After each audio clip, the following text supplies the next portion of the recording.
Princess Emma. Welcome back to the toolkit for the fresh rape victim. I got another email from my personal rape angel, and I'll just use their words.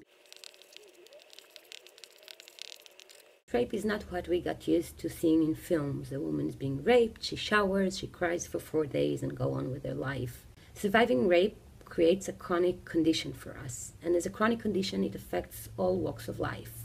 In the most basic level, we experience the world as a dangerous place.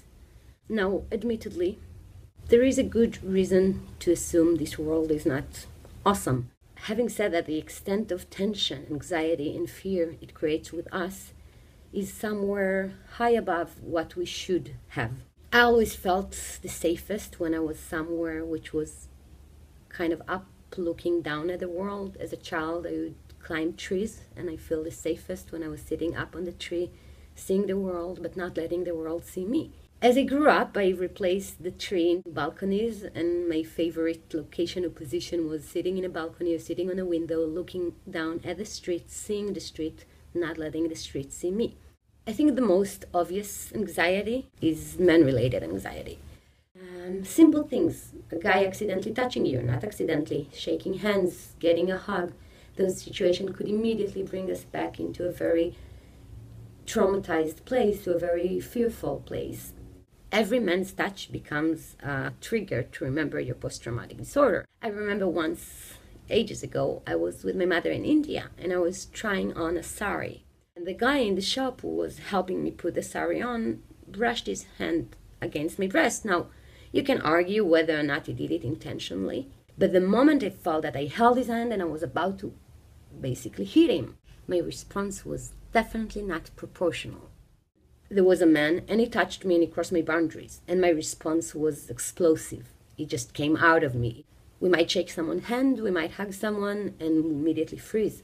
I was in the Israeli Dancing with the Stars, and I really struggled with putting my hips close to my dancing partner hips. And obviously that's something you need to do in order to dance.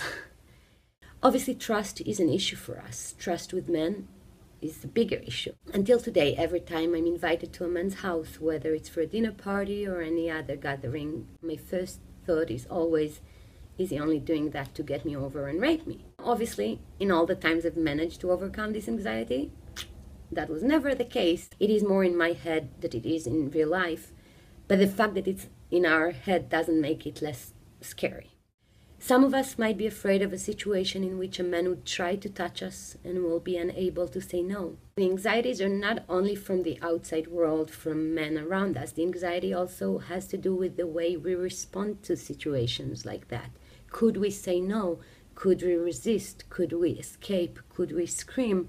All those things are not obvious for us. The obvious anxieties are from men or men-related situations, but as we said, rape is a chronic condition, and as a chronic condition, it affects all walks of life. I remember as a child experiencing a lot of anxieties that were not directly related to rape or sexual abuse. I remember myself terrified of airstrike on Israel when I was a child. I couldn't understand, how do you protect air border? I can see how you protect a border on ground, but how do you protect your airfield? Talking about borders and dealing with borders is a very vivid thing for us, and a lot of our anxieties, even if they're not directly related to sexual abuse, will usually have to do with borders, with protection, with defense. A lot of those anxieties are not necessarily sexual, but they sometimes reflect this fear we have, this incapability to protect our own borders.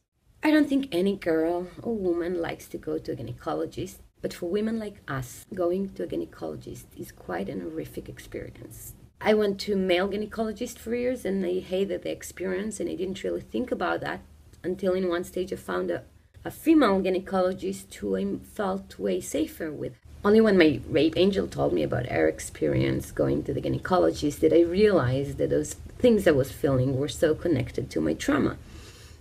For women like us, the thought of opening our legs on the gynecologist chair and letting someone, usually a man, do things in this most intimate and hurt place. Most of the sexual abuse and rape victims I've talked to went through a really terrifying experience when needing to trust a caretaker. And as much as the areas that he's treating are more intimate and more related to the place that was hurt sexually, then the experience is harder. This situation where we're somewhat incompetent, unable to stop the process if we wanted. We cannot just stand up and walk away, and we let someone else do things to us. I remember for years I really hated to get injections in my mouth at the dentist, and I have no fear of needles or of injections anywhere else. Today there are more and more gynecologists that were trained in the special needs of women that went through sexual abuse and rape. It's a huge help. So if you experience any of those anxieties-related doctors, I will definitely recommend find a gynecologist that's been trained in dealing with people like us. Next episode, we'll talk about self-punishment and self-hurting.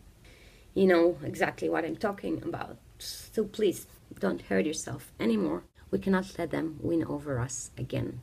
Till then, big hug, be strong. I'll see you soon.